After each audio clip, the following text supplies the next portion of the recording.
And I will minimize my camera.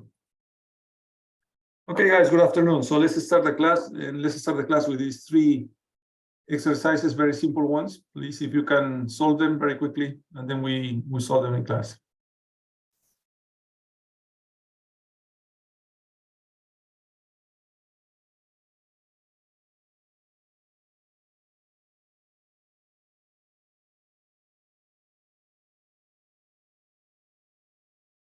Okay, so let's solve these couple of exercises, then we move on. We're gonna have opportunity of doing more exercises today, guys. So let's do this. So remember, when it's simple, is called simple because it is simple. What you need to do is first basically transform this one into, as soon as I want months here, I want to transform this one here. Sorry? Okay, divided by 12. So this is the monthly rate, and I need the 3 months rate. So this is simply my formula, right? Now, if I want 15 days, I need to transform my 15% into daily rate. Remember, we have by convention is going to be 360. So this is my daily rate. I multiply this by the 15 and I get my results. Someone can give me these numbers, guys. I need at least 2 guys to tell me this.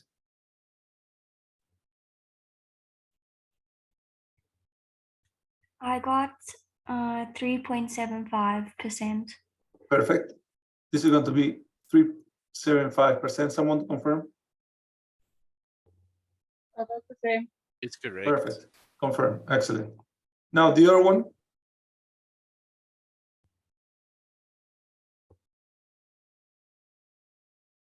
Uh, 0.63%. 0.63.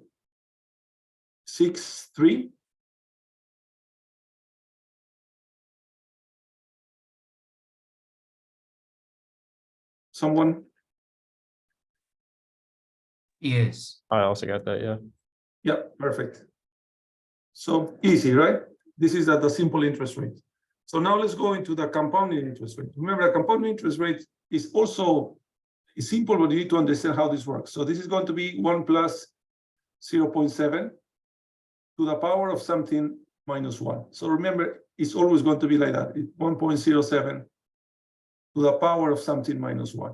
Okay, so the only thing that you need to remember is in the power, what goes up, what goes down. So, and the trick is very simple.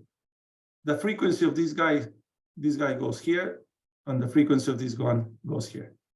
Okay, so what do we get here then? So what is going to go up? I want 1 year and I have 6 months, right? So I need to transform. It's better and easier to transform 1 year into 12 months because this number here corresponds to 6 months. So the units cancel out, and so we are in a good shape.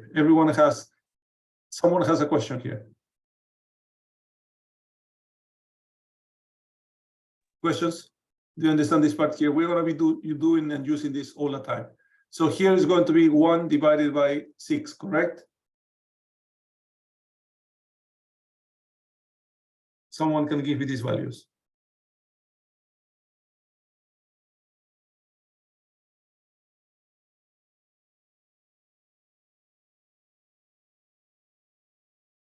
Someone, guys.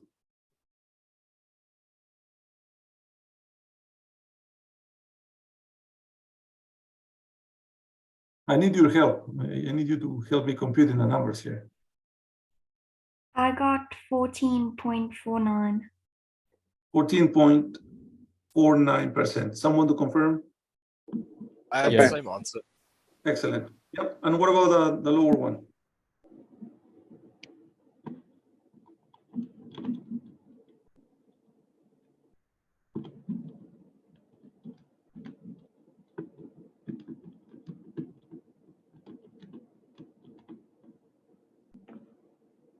I have 1.1%. Okay, I have 1.1%, 2 decimals. 1.13. 1.3%. Someone to confirm? 1.1. Yeah. Same. Yeah, perfect. Excellent. Okay, so we know how to transform interest rates, simple, compounding. Okay, so now we're gonna deal how this works all together. We put the simple and the compounding. But in any case, can we solve this very simple example? So when I do without a S, remember I'm talking about compounding interest rate. So this has a 2%, 111, only 5 periods, and I deposit $1,000 first and $3,000 at period 3. So my interest is how much money do I have at period 5?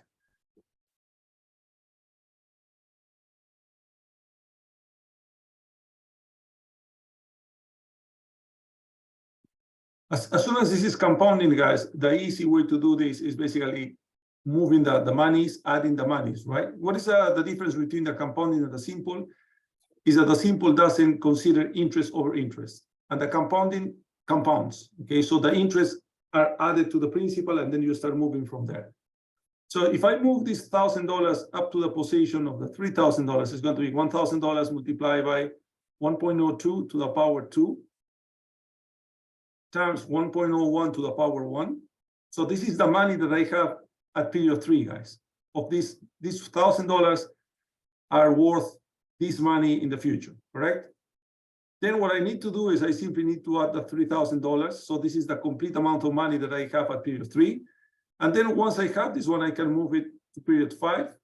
How do I do that? I simply multiply by the interest rate, 1.01 to the power 2. Correct, guys? Makes sense to everyone? And then you can expand this cash flow. But this is the way it works. Anyone, questions? Can you provide me this number, someone?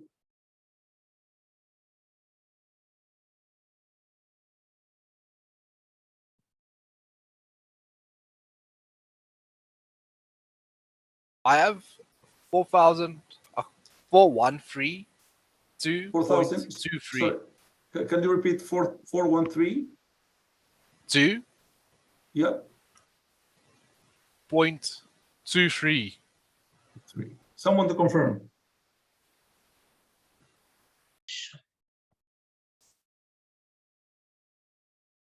Someone can confirm, guys. Yeah, I got that.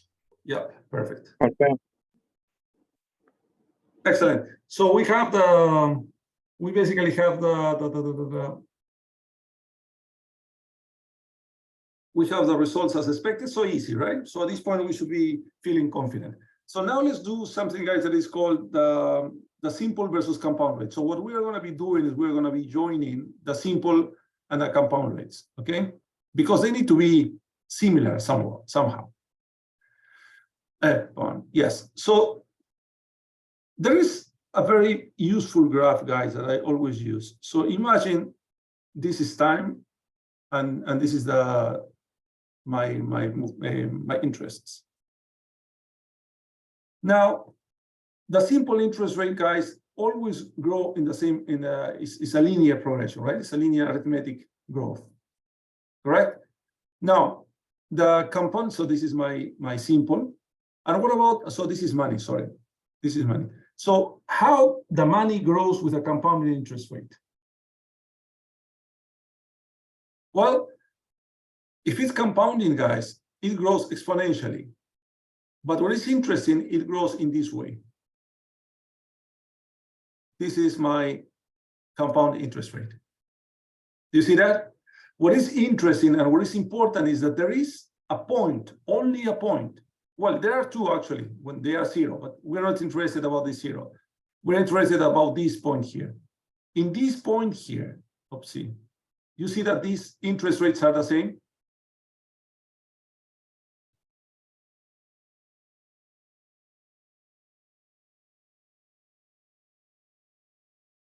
Yes, sir.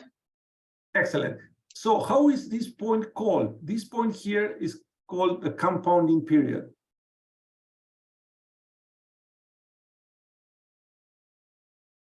So what is the rationale then, guys? Only in the compounding period. Only in the compounding period. The compound interest rate equals the simple interest rates.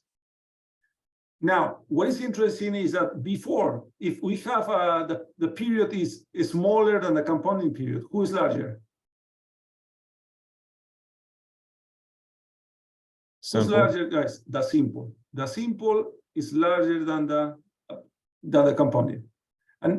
But what happens after that, after the compounding period, the opposite happens, right? The simple is going to be smaller than my compounding. So these two things are something that you must always remember. Questions?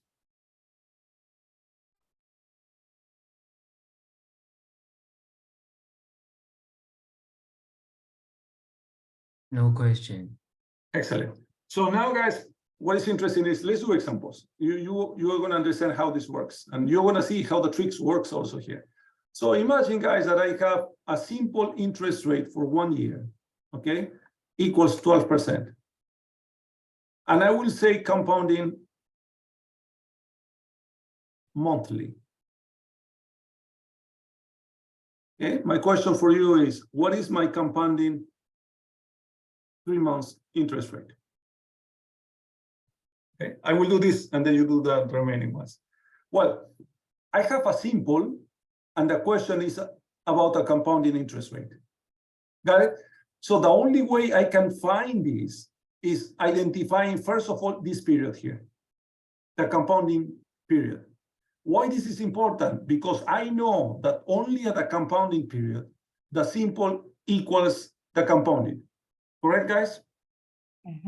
Okay, so what I need to do then is I need to find the monthly, the simple monthly. So this is going to be equal, I did the number easy just to make it faster for me. So this is equal to 1%. What is interesting, guys, is that as soon as 1 month equals the compounding period, I know that this one here is also equal to the compounding 1 month. Make sense to you guys? Now, if you know this, then it's easy to find this one here, correct? Because this is compounding, so piece of cake. So we can use the previous examples. And then I can say, now that I know this, I know that my compounding 3 months is going to be equal to 1.01 to the power of something minus 1. What is the power that goes here? 3, and the power that goes here is 1, because this is monthly. Okay, so what do you get here?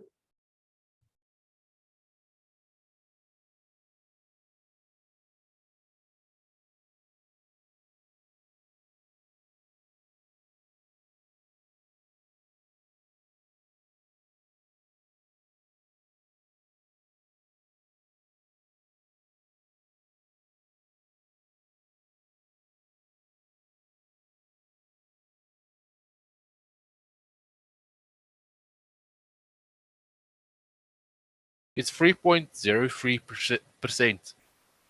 Perfect. So 3.03%. Someone can confirm this number.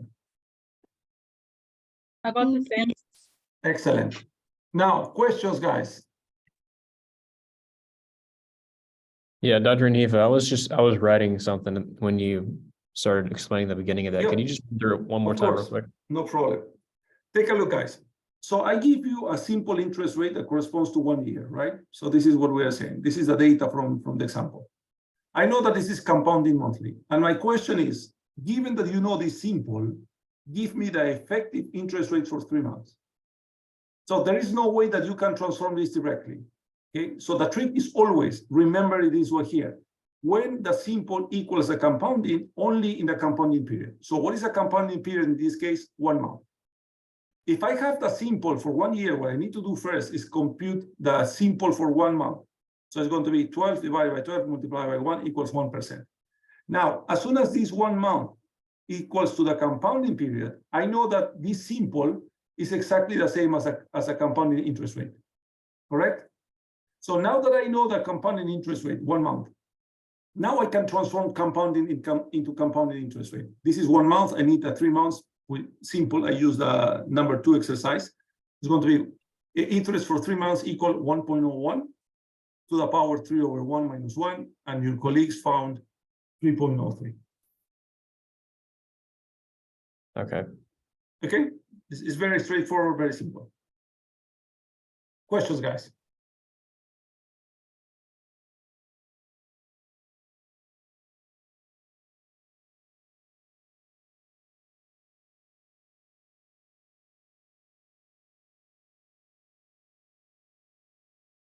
No questions? So you can do exercises. Sorry, sir.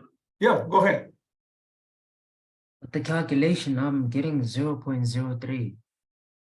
Oh, yeah. But I multiply this times 100 just to put it 100%. Yeah, Oh, you so took the percent.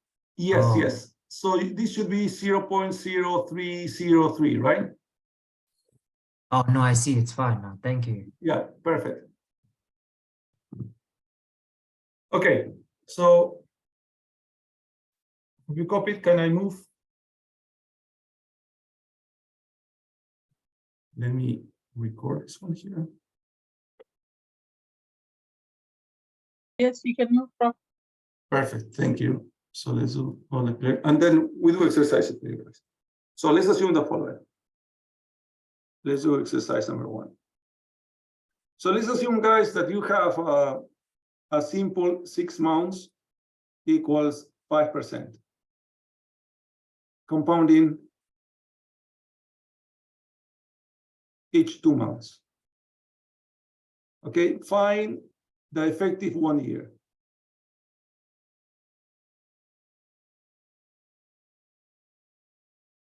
You can start working on this.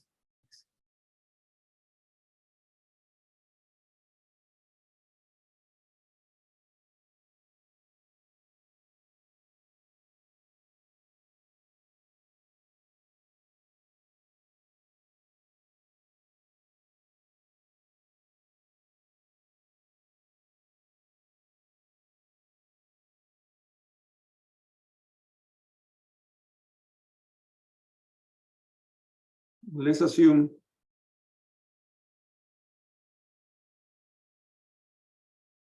that you have a compounding 1 year equals 20%. Okay, and the compounding period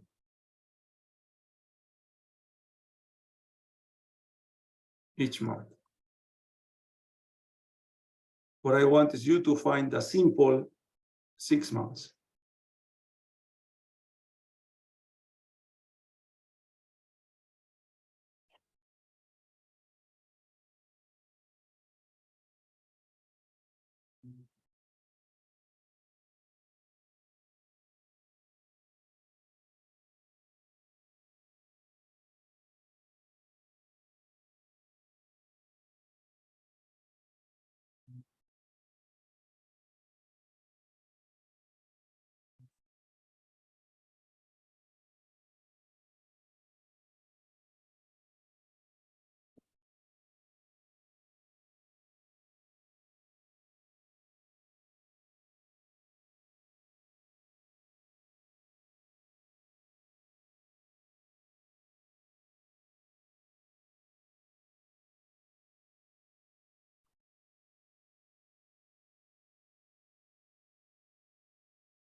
Guys, I will stop for a minute the recording. Please remind me to restart recording. Thank you. Thank you. Yes, thank you.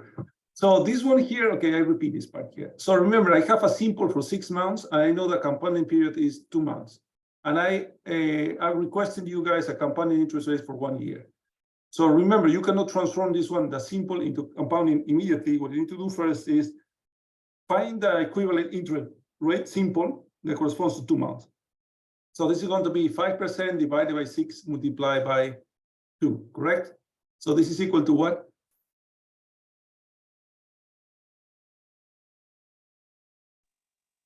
Zero comma 0.016. 0.0. So 1.67%, right? Because it's 1.66666. Yes. Perfect. So, and what is interesting about this number here, as soon as this one corresponds to the compounding period, is that this one here is also equal to the compounding for the same period. Sorry, 2 months. Right? Now you have a compounding. Now you can transform compounding to compounding, so it's easy. So it's going to be 1.0167 to the power of something minus 1. So what is the power here? 6. No, sorry, I want that 1 year, right? Let me delete this part here. So this is 1 year. So it's going to be basically 12 over 2, correct? So what do you get here? Someone? 10.45%. 10.45%. Someone to confirm. Confirm. Confirm. Perfect. Okay. So now let's go to the second question. So now in this case, I'm giving you guys a compounding interest rate, and I want a simple interest rate. But I also need to give you the compounding period. So you know what, that 1 year effect of compounding, 20%, it compounds monthly. So I want to find the simple 6 months.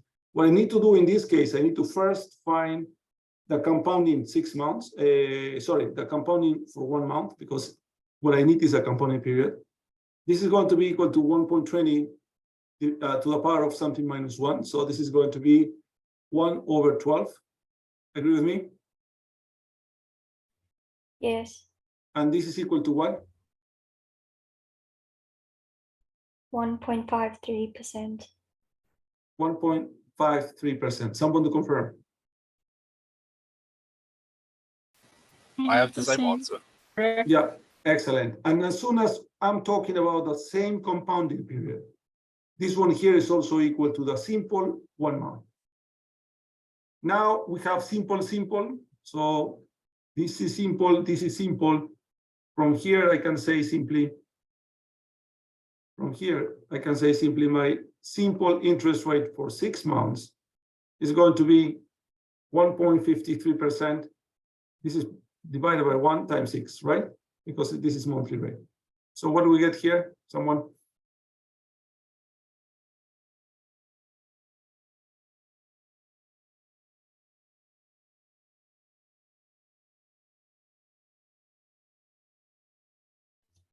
I got 9.19%.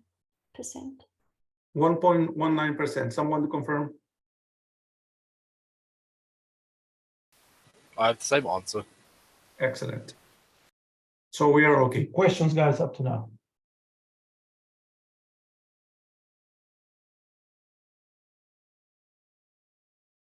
No questions. So everything's okay? So far, yes. Excellent.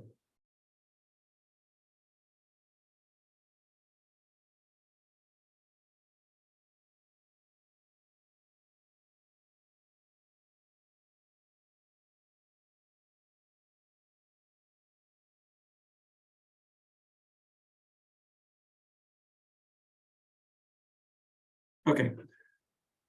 So now, guys, you are going to lend me. So if you are going to lend me, of course, you want to make more money, right? So you need to select what is the option here that gives you more money for you. Okay.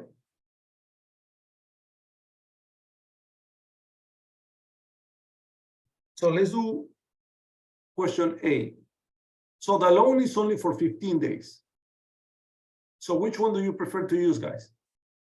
Remember, the simple for 1 month, compounding monthly, so you need to transform it, equals 3%. So which one do you use? Do you use the effective interest rate, or do you use the compounding interest, the simple interest rate or compounding interest rate?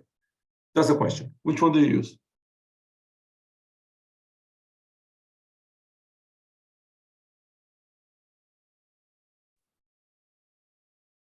You would use the simple one, right?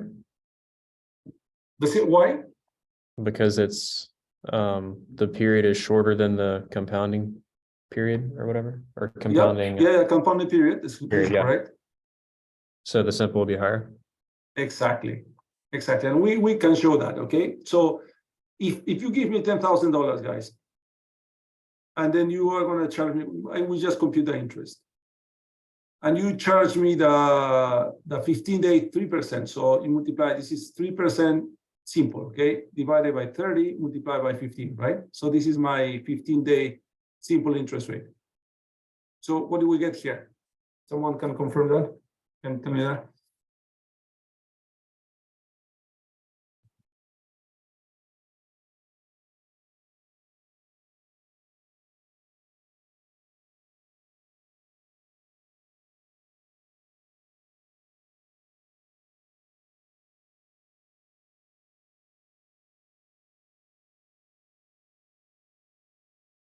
What do you get here, guys?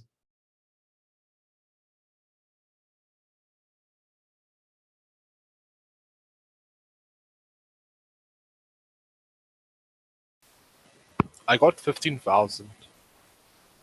No, it's too much. Should be, sorry, this is divided by 2, right? This should be 1%. So 1.5% of this number, it should be 150. Someone to confirm? Yes, sir. Perfect. So this is my interest with a simple interest rate. So now, what is my interest with a compounding interest rate? So this is going to be $10,000. That multiplies 1. I need to transform this. Oh, it's already monthly, so I don't need to do that. So this also implies, let me put this in red. This implies then that my compounding 1 month is the same, right? So what I can do is, as soon as these rates are the same, this is going to be 0.3. To find the 15 days rate, this is going to be 15 divided by 30 minus 1. So what do we get here?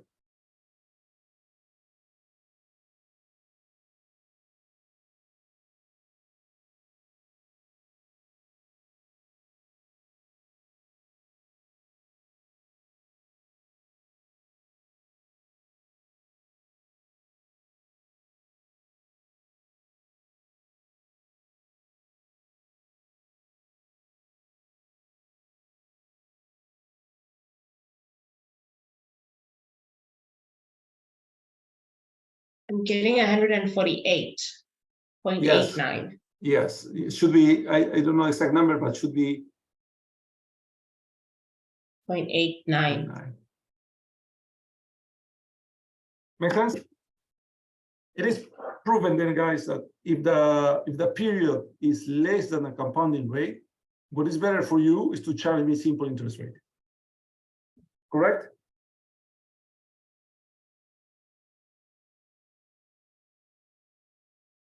Now, you know by theory that if the period here, 60 days, is larger than the compounding rate, which one do you select?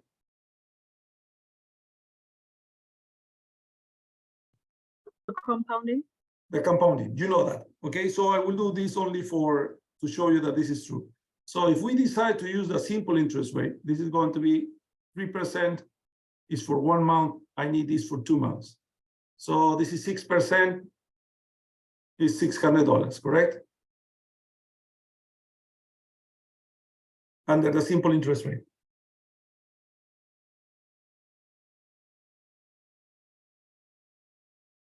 Now, under the compounding interest rate, this is going to be 1,000 or 10,000, sorry. 1.03 to the power 2 over 1 minus 1. What do we get here?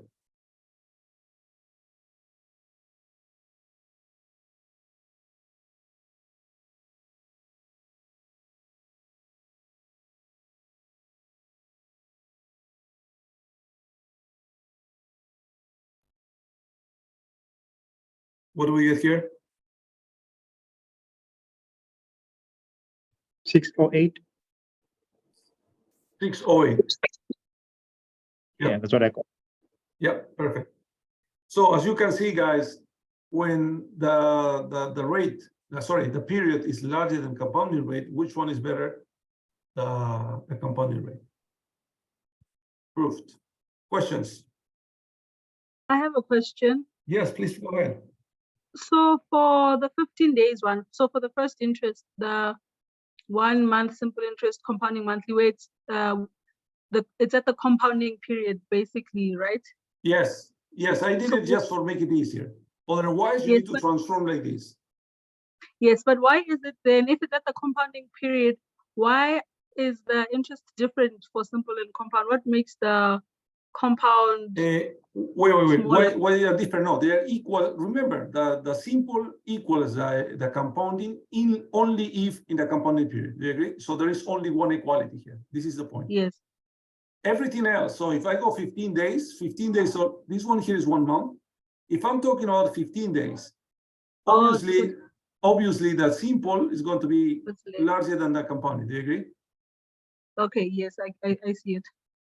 And then that's the point. So that's the trick. The trick is always remember, guys, that the compounding, this one, equals the simple, if and only if we're in a compounding period. Every other point, well, except the 0, 0, no, because everyone is 0 there.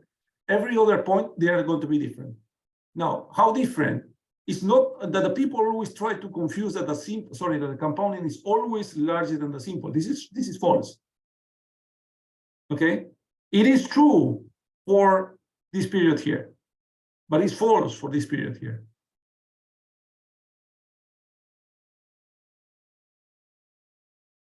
Make sense to everyone? Sir, I'm a bit confused. Yes. Why? Tell me. With the first part, the simple interest is compounded monthly, right? Yes. Yes. Also, And when you also it is, multiply- and also it is monthly. Do you see that? Oh, So I okay. don't need to do any transformation, basically. Okay, sir. Makes sense? So, you know, if imagine I put this compoundly daily, for example, in that case, you need to first compound the number and then you compute the effective, the compounding interest rate. But in this case, I put 1 month equal 1 month. So by definition, this is going to be, the simple is going to be equal to the compounding. Make sense? Yes, sir. Thank you. Excellent. Oh, my pleasure. Please ask me questions because I don't see you, so it's harder for me.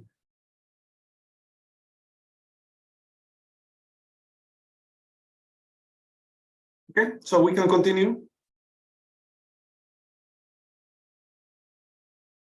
Yeah, I'm just kind of curious, Dr. Renifo. So Yeah, I go ahead. understand what's going on here. I'm just thinking like, and I see the graph, like it all makes sense. I'm just like, I guess before I saw this graph, I'd always thought that the compounding would always be greater, like you were saying.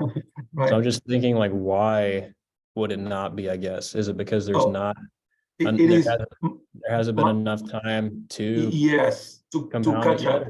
Yeah, that's the point. Okay. Remember, what is the problem with compounding? It is geometrically growing, an exponential function. Do you agree? Yeah, but Agree with why me? would it grow slower? Like Yes, it's and that's the problem with exponential functions. The exponential functions, it's more or less like a plane departing. You know what? When a plane, when it departs, it goes slowly, but then suddenly you start going up. Make sense? So there is a period in time, basically, in which you're taking off, and then once you cross this point here, you're out, and then you win always. Okay, so this compounding never after this point is going to be smaller than the simple. The simple is like a single line, simply.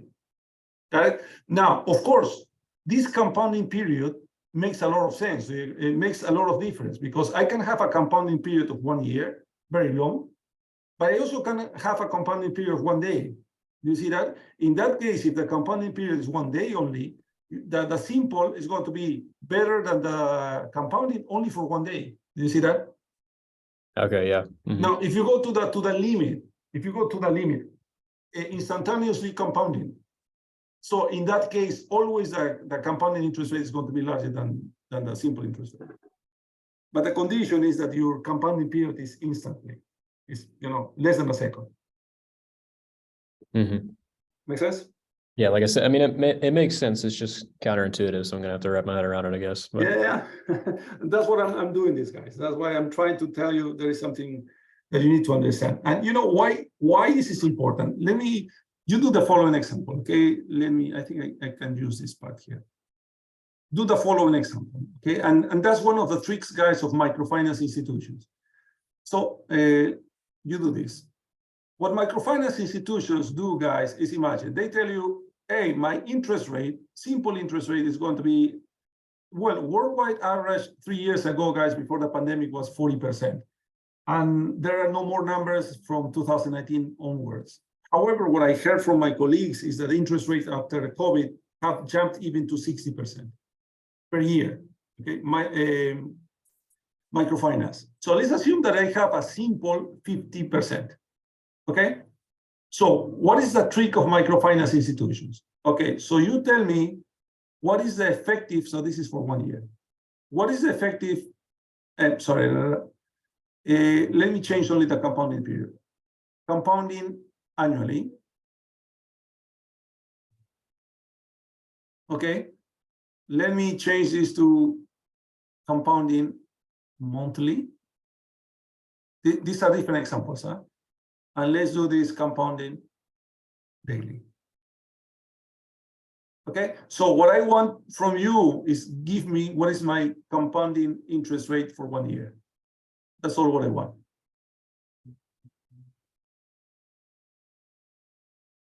Okay, so go ahead. Let's say 2 minutes. I will stop recording this one here. Okay, guys. So remember, if it's compounding annually, what is the interest rate? The compounding interest rate is going to be the same, right? Because this here corresponds to this one here. So the simple 1 year that is equal to 50% equals the compounding 1 year. So it's 50% too.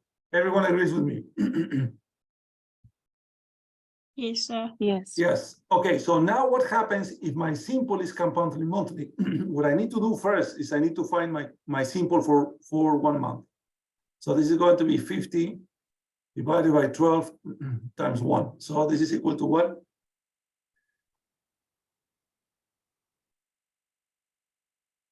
Equals to what?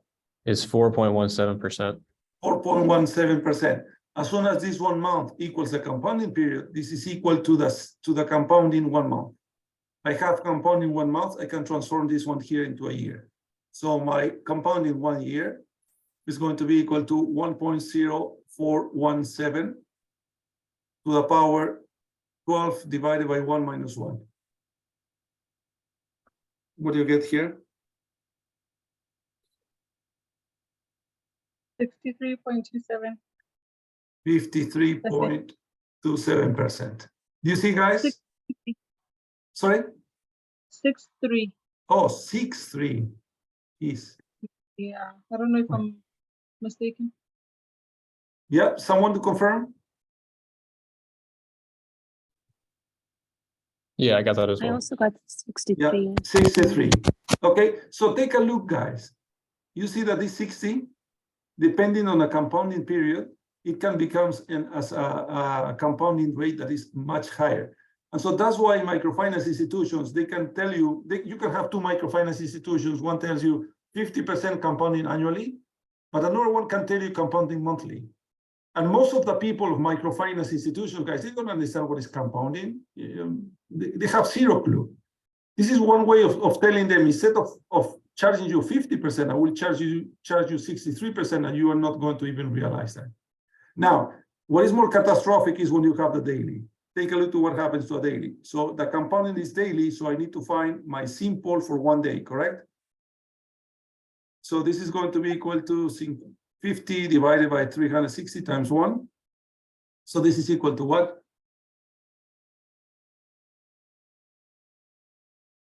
%0.14%. 0.114%. So as soon as this is a compounding period, so this is equal to the compounding 1 day. So compounding, I can talk the same language.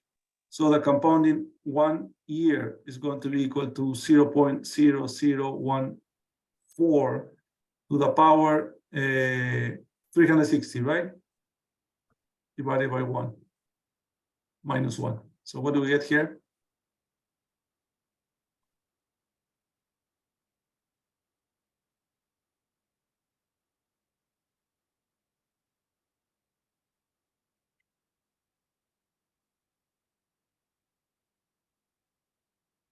$65.47. 65.47%. Someone to confirm? I got the same. You got the same. Exactly that. You see that, guys? So the trick is if you start moving your compounding period to the left, you know that the simple interest rate is going to be higher only for a limited period. And after that, this is going to go up incredibly high. Okay, and this is exactly, and you know, and take a look to what happens. So if you compare these 2 points here that are very close to the compounding period, you see the difference is this part here. This is nothing, right? Now, if you start moving the compounding period, so and then you have, well, this is not going to fit my screen, but you can see, imagine here, the difference is huge. This is exactly what happens here, guys. The farther you are from the compounding period, the higher the interest rate. Okay, and that's one of the things that microfinance institutions do. Well, they did. In Latin America, at least, guys, it is now prohibited to do to offer a simple interest rate with a compounding rate, with a compounding period that is different than the interest rate offered. You see, so if I give you 50%, must be compounded annually. If I give you a monthly interest, a simple interest rate, must be compounded monthly. So in that way, you avoid basically you avoid tricking the people. Make sense to you guys?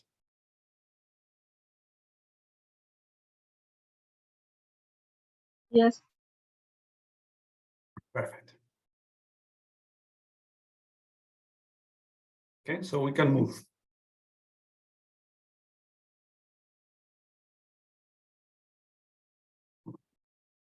I'm not recording. Oh no, yes, I'm recording, right? Yes, I'm recording. Okay, guys. So now let's go into we have done interest rates, and now what we are going to be doing, guys, I will focus on compounding interest rates. Okay, and there is a third rate, guys, that is called the effective interest rate.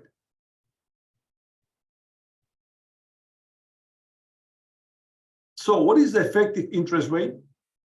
It's basically what you are really paying. Got it? So for example, in the 50% compounding monthly, it became 63%. Remember the previous example? What is my effective rate? It's not the 50 that they are offering me. It is the 63. So this is the effective interest rate. The effective interest rate is what you indeed are paying for something that they are telling you you're paying a different number. Okay, so let's do a very simple example. Take a look. Imagine the following example, okay? So you have $100 loan. Your interest is going to be, let's say, 10%. However, this interest is going to be paid in advance. Okay, that's the only trick. So in advance means, guys, that the 10% is going to be paid here. So 10% of 100 is 10. And then at the end of the period, you're going to give me 110. Sorry, you're going to return the 100. That's it. It's very simple. Now, this is a compounding interest rate also, but my question is, what is your effective rate? Are you really paying 10%? Or how much, or what is the interest rate that you are really paying? Okay, think for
Okay, guys, you tell me. So here comes the trick.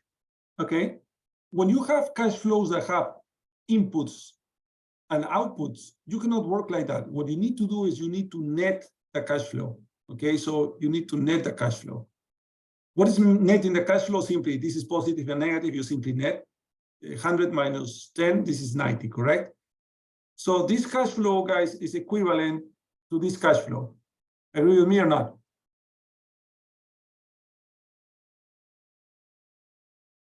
Guys, do you agree with me? Good. Yeah. Okay, so what is the interest rate that you are paying? Remember, the interest rate is always the future minus present over present. So what do you get here?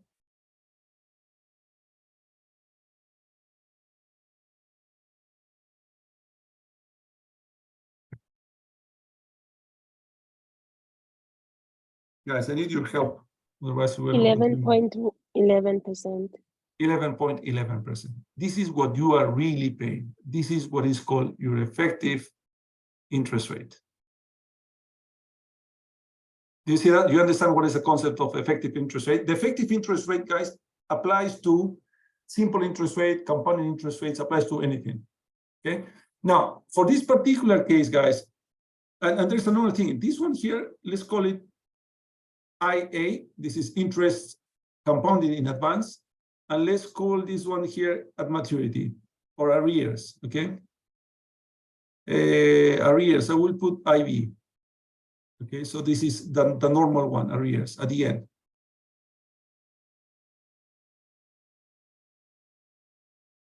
Let's do a mathematical formula here for a minute, guys. Imagine that you have C0. You have C0 here. I'm just replying this one here. This one here is going to be C0 times I in advance, correct? So from here, I can do the graph is going to be C0, 1 minus IA, and at the end is C0. So from here, my interest rate paid in advance, in arrears, the one that we always compute, is going to be C0 minus C0, 1 minus IA over C0. Okay? C0, 1 minus IA. So if you do some math here, guys, very simple math, you're going to know that IV equals C0, 1 minus IA divided by C0, 1 minus IA. So IV finally, guys, all this cancels out. This one cancels with this one. Is going to be IA over 1 minus IA. So in the future, we're going to use this formula, guys. Okay, and from here, if you want, you can see that IA is going to be simply IV 1 plus IV. If you do some math, simply do the math, very simple, you're going to arrive to this formula. Okay. So we just need to be careful about the things that are happening and the amount of money we're paying.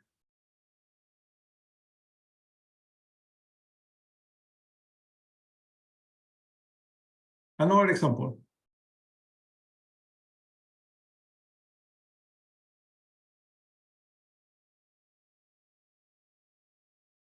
Okay, so let's assume that you get a loan of 1,000. Okay, the loan is going to be only for one period. And my interest in advance is going to be 2%. I will explain this in a minute. The type is going to be 2 times 1. And the flat fee, let's say it's going to be a 0.1%. Okay. Now, the fees, guys, we normally have 3 types of fees. The flat, that is a percentage of principal of the loan. We have the fixed, that is basically a dollar amount. I charge you $20 for management and administration of the loan. And then you have the spread. That is basically a percentage above our rate. So LIBOR plus 3%, for example.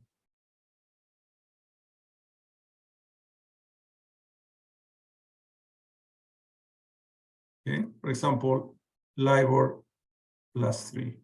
That is a lot, but in any case. Make sense? Okay, so this is a loan, guys. And what I'm going to tell you, my question for you is, the bank is telling me that I will pay 2%. You know that is more, okay, because they are charging you a fee of 0.1%.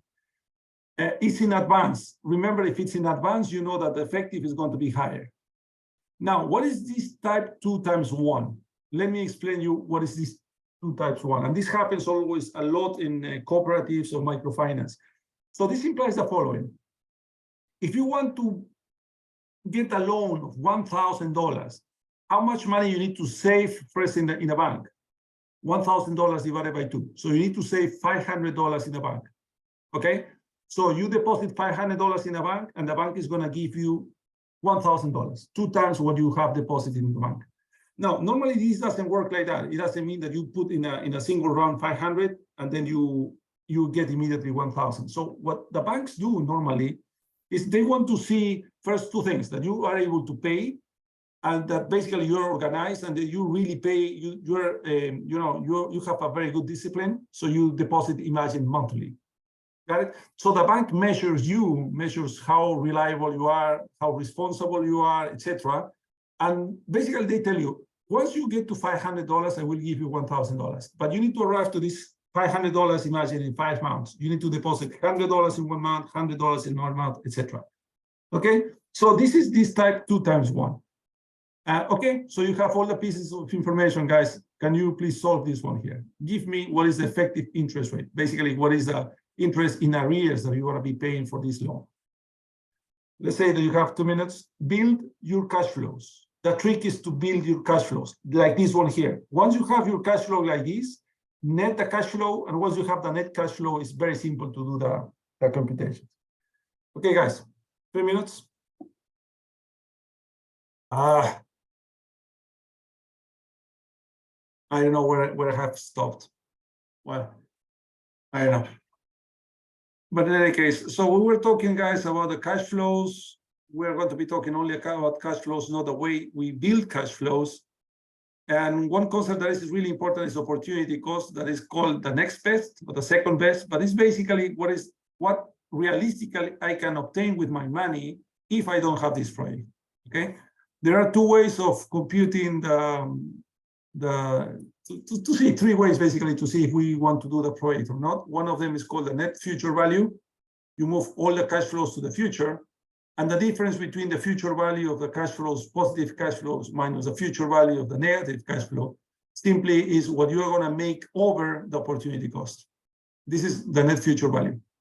The other one is that you discount everything, so you do the present value of everything. So it's $1,000 negative my investment, 700 times divided by 1.1 and 2001.1 squared, then you obtain the net present value. Now, the rule is that if the net present value is larger than 0, you do the project. If net present value equals 0, you're indifferent between your alternative, that is your opportunity cost, and your project. Now, something that is crucial for you to understand, guys, is that the net future value is equivalent to the net present value. And you can do this in 2 ways. You can discount the net future value into the net present value, or you can compound the net present value into the net future value. You can see that they match. Okay, so that's why they're equivalent. Now, in terms of another measure of help that can help us decide is the internal rate of return, IRR. And what is interesting here is simply, technically and mathematically, the internal rate of return is simply the interest rate that makes our net present value equal to 0. So I use the same numbers here, and then I use 0 as my net present value. One unknown, one equation, I can find the internal rate of return. What is tricky is that indeed this internal rate of return equation is going to be a quadratic equation. So I have 2 answers. So doing this by hand is going to be tricky. So we have done this using Excel. Okay, using Excel, we got an internal rate of return of 81%. Let me show you again how this works. In Excel, simply you copy the cash flow minus 1,700 and 2,000, and then you use internal rate of return equals IRR. You block the part of the data that you have, then you get your 81%.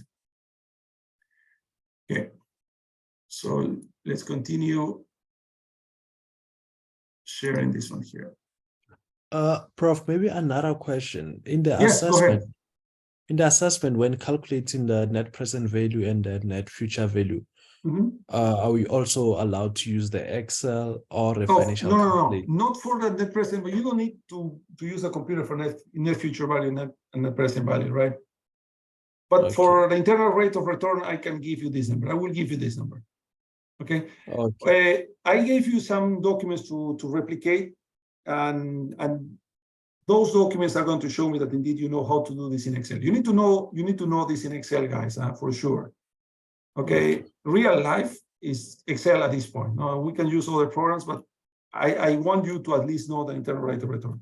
For the exam and quizzes, I will give you this number, because what I want from you is basically the decision rule.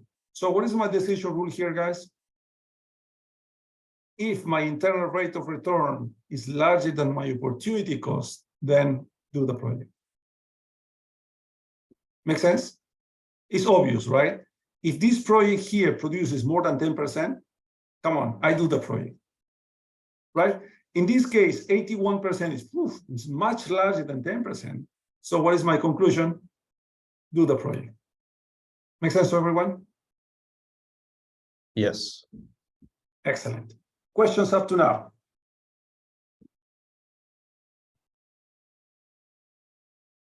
I will do one example because I need at least 1 hour to do the next part of the class. So I will do a couple of exercises in the 30 minutes that we are left. Okay? No questions?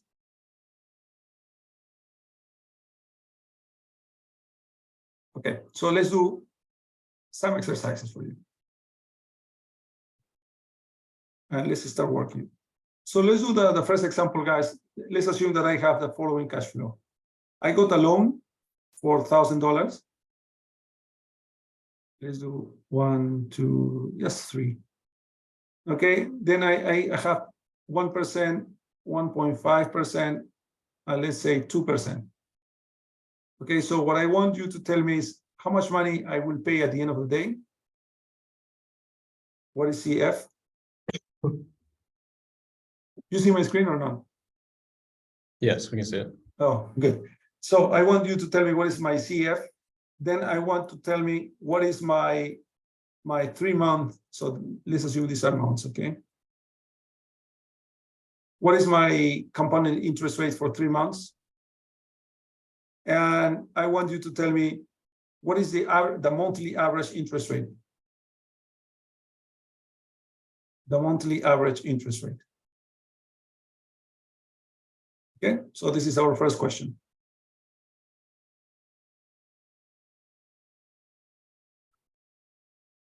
Go ahead, guys. You can start working on this, please.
Okay, so let me explain a couple of things here.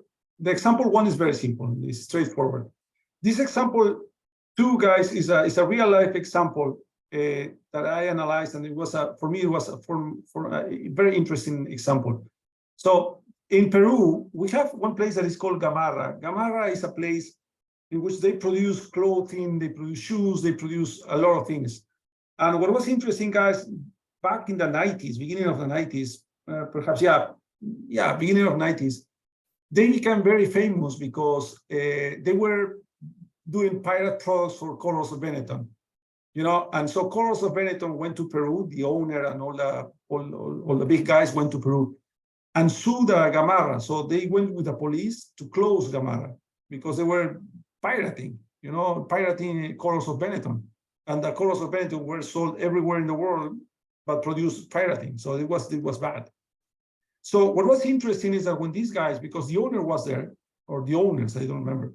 The thing is that when these guys went into Gamarra, to this place here, instead of closing Gamarra, they realized that the product was so beautiful and so good. It was a Peruvian cotton.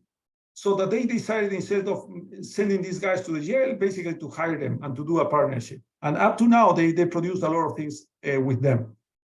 And what was interesting is that in the middle of the process, what we learned is the following. So normally these were soles, okay, the Peruvian currency, 19. So they need 19 soles to produce one shirt. Then after 3 days, they produce and they sell it at only 21 soles. And they repeat this process all the time. They produce, they sell in 3 days. They produce, they sell in 3 days. They produce and sell in 3 days. Now, as you can imagine, guys, the producers didn't have money. So there were people that were lending them money. And the interest rate, I think it was 50%, but let's do, I think it was 50%. 50%, okay, per month.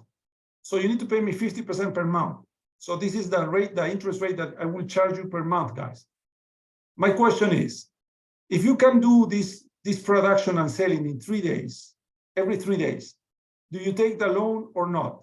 Now, of course, the alternative for you is going to the bank, but the bank is going to kick you off because you're no one.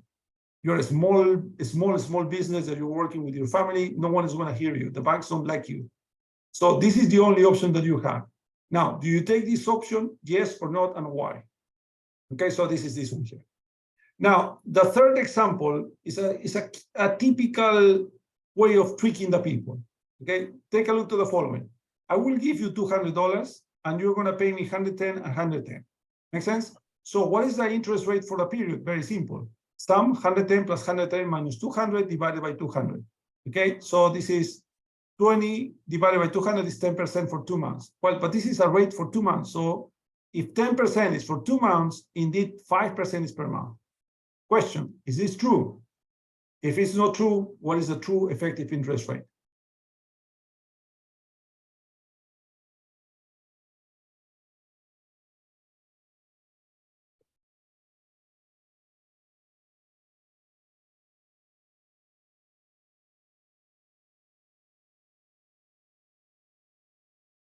Okay, so I will stop. So CF is going to be equal to what, guys? This example, you should be able to do that. It should be 1 multiplied 1000 multiplied by 1.1 multiplied by 1.15 and multiplied by 1.02, correct? So what do we get here?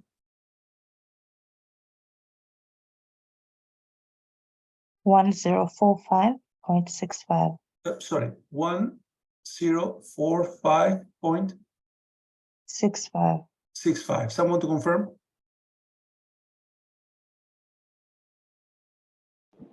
Yeah, confirm. Perfect. Thank you. So now now it's easy, right? I have this number here is, let me write this in a different color. It's going to be 1045.65. So the interest rate for the 3 periods is going to be what? What? You tell me. Guys, it never changes. It's the future minus the present over the present.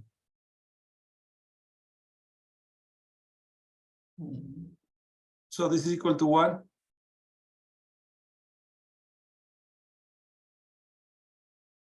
4.565?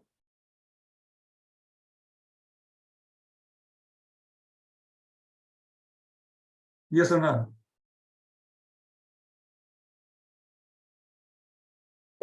Yes.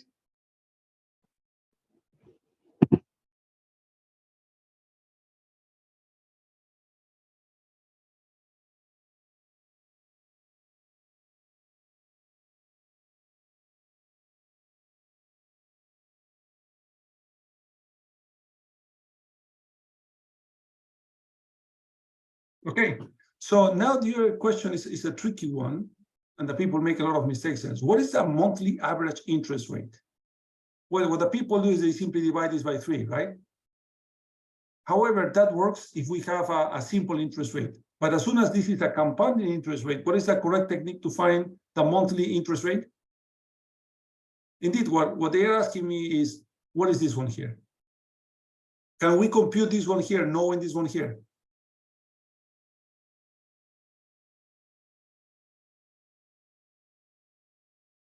Guys. Nice. Yes or no? Any ideas? Have we seen ways of computing these ones here? If I know the 3 months, can I know the 1 month? Yes or no? Yes, sir. Yes, guys, this is time transformation, very simple time transformation. This is going to be equal to 1.04565 to the power of something minus 1. So the power is going to be, as soon as I want 1 month, and this rate is 3 months, this should be the, the number. So what do we get here?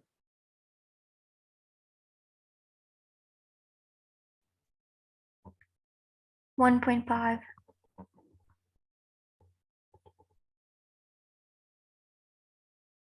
Someone to confirm?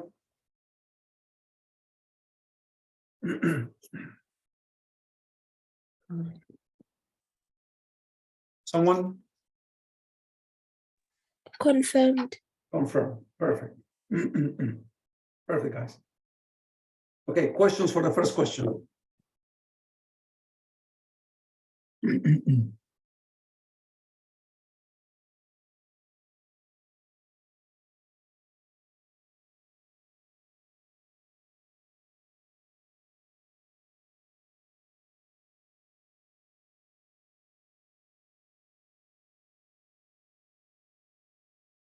No questions. Excellent. Okay, so let's go to the second question, guys. You have this opportunity, 50%. It looks a lot of money, right? It is a lot of money, actually. It's a lot of interest rate here. But in order to evaluate if we take this or don't take this one here, what I need to do is I need to find what is my return first. So if I do, my return is going to be for 3 days, correct? My 3 days return is going to be 21 minus 19 over 19. Agree with me?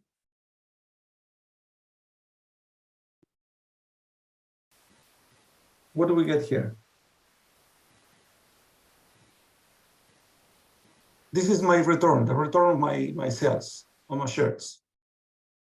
What do we get here?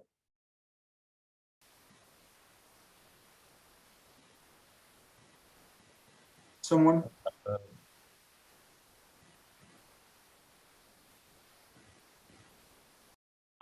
10.53. 10.53%.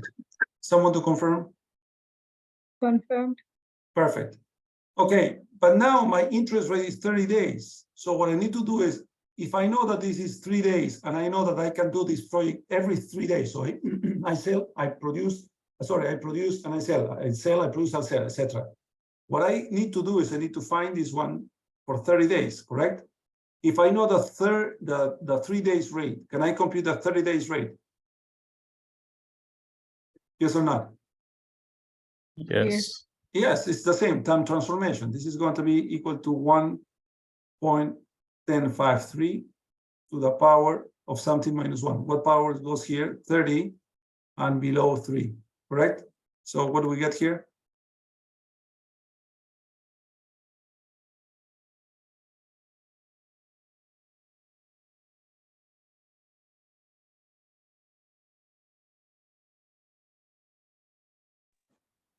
I got 2.5%.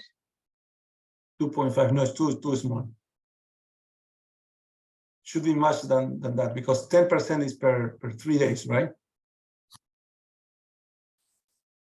So it should be much more, guys. Can you verify that, please? I'm so sorry, 1.7. 1.7, so it's basically 170%. 172.15. Oh, okay, perfect. Yeah, let me delete. 172.15. 15%. So now, what is your decision, guys? What do you decide, guys? You take the loan or not?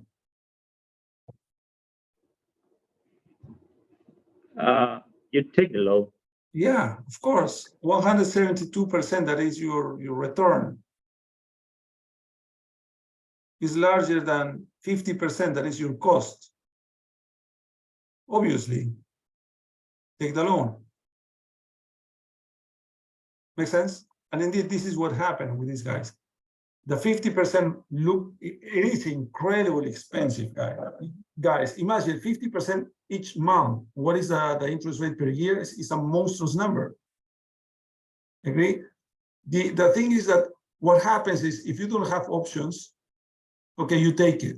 Of course, if you can go to a bank, the bank is going to lend you. It's not going to lend you the money because you are, like I told you, these guys were no one. So they were very poor guys. You know, they don't even have the machines. They rented the machines. They were smart on producing the things. So they did really good products, but they didn't have money. Of course. Makes sense to you? Do you understand this example? Yes, makes sense.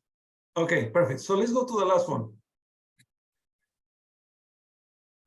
Hopefully you have seen that the mistakes already. There are mistakes or there are no mistakes here?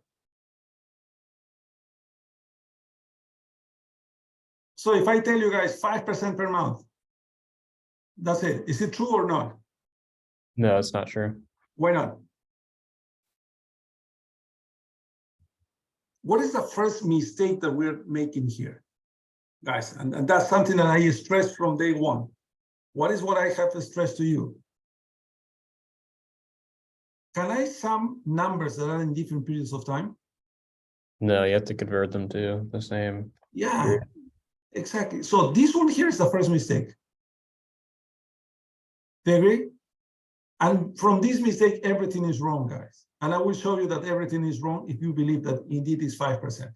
So let's assume the following, guys. Let's assume, okay, let's solve this one here. I will assume that you have a project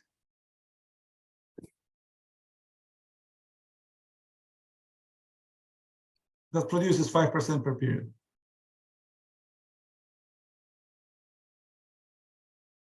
Per month.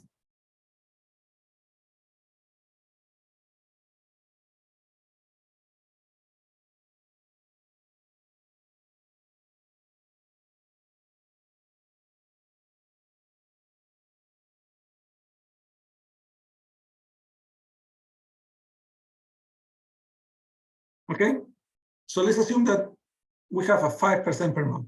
Please follow me, because this is crucial. What I will do is I will graph this one in a larger version, okay? So I'm just graphing the same graph, but I will make this larger. 200. You need to pay 110, and you need to pay 110. So tell me, you just follow me. These $200, my project produces 5%. So I need to multiply this times 1.5. So what do we get here?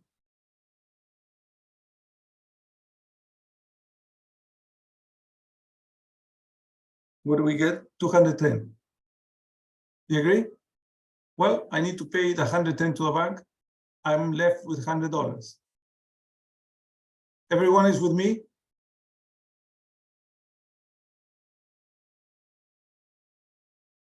Yes.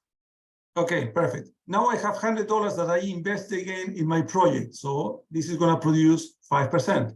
So how much I get? 105. How much I need to pay? 110. I'm short $5. So what happened? Do you see, guys? This is the worst mistake you can see because you started with the premise that you can sum numbers that are not in the same time. This is wrong, completely wrong. And you're going to be in troubles if you don't believe me. Make sense? Because if you had a project that has 5% and someone offers a 5%, you're going to say, yeah, you know what? I take it. You're going to be losing money. This is the first part of the question. It's wrong. Now, what is the interest rate, the effective interest rate they are charging us then?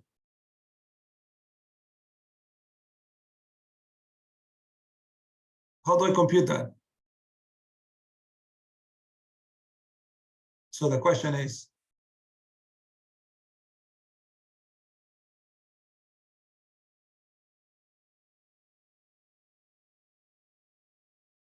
what indeed these guys are charging us? What technique do we use for doing this stuff, guys? In order to find the effective cost of capital or effective interest rate, guys, we use the technique that is called internal rate of return. So in words, guys, what is the internal rate of return? It's simply the average interest rate per period.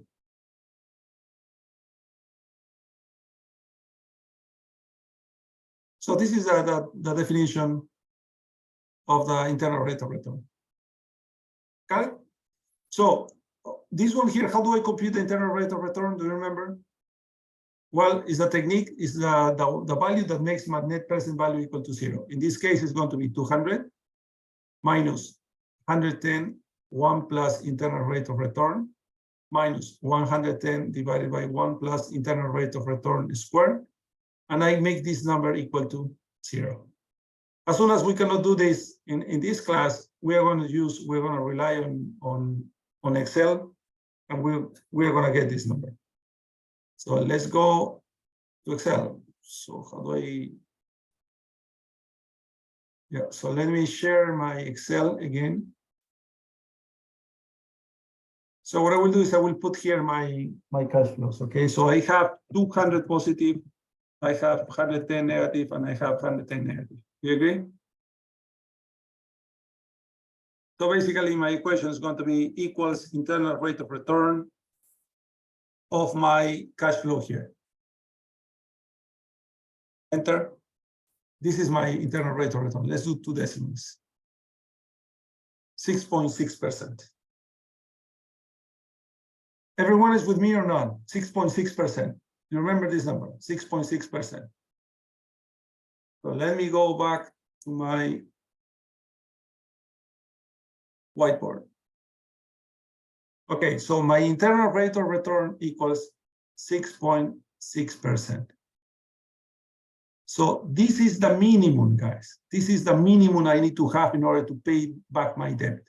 Basically, this is my effective interest rate, or what is called effective cost of capital. Okay, let me show you that this is true. I will copy again this number here, this table here. Sorry, not table, cash flow. I have 110. I have 110. And I will do the same exercise as I have done a couple of minutes ago. So 200, if I produce 6.6%, I multiply this times 1.066. Can you help me? 200 times 1.066. What do we get there? Someone?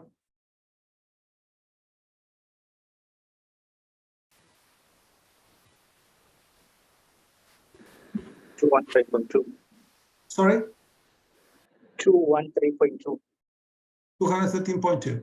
Perfect. Okay, then I need to pay to the bank 110. So I'm left with 103.2, correct? This is what I'm left with money.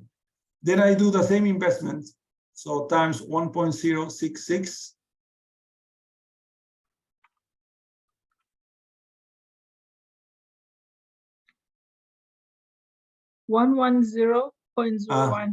Exactly, 110.0, you know, minus the 110 that I have here. How much I have? 0. You see? Then guys, effectively, this is the number. This is the way the people is going to try to trick you. This is wrong. The correct way of computing your effective cost of capital or your effective interest rate, guys, is always using the internal rate of return technique. Because the internal rate of return technique is simply measuring the average interest rate per period. So in average, these ones here, this project here, this loan here, is charging you 6.6%, not 5%. Makes sense?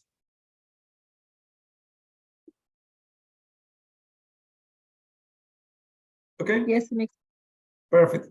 So guys, we stop here. Next class, please, if you can review everything, next class, I will start the first 15 minutes with questions. We answer the questions, we do a couple of exercises to be sure that everything is clear, and then we continue moving. Okay, guys? okay. Okay, so have a nice week and see you on so what's that? On Tuesday. Sir, Well, when so- Yes, please go ahead. Some questions. Yeah, I hear some questions. submit the exercise that you just sent out on Excel? No, nothing. No. No, it's gonna be for next week. I was not able to finish, but we are okay. We're in good shape. We're in good shape. No, I mean the exercise that you expect us to replicate. Do we need to submit it next week or No. something? We're gonna start solving. I need to solve this with you first, and then you need to replicate. Okay, I need to give you more information. Don't stress with that. At this point, what I'm interested, guys, is review everything we have done in class, because that's the basics of everything. You're gonna see that everything that comes after this is a modification, is a transformation of these common factors that we're working here. Okay, guys? All right. Thank you. Perfect. Thank you, guys. Have a good night and have a nice week. Take care. Bye. Bye, guys. Cheers. Bye. Cheers. Bye. Bye, guys.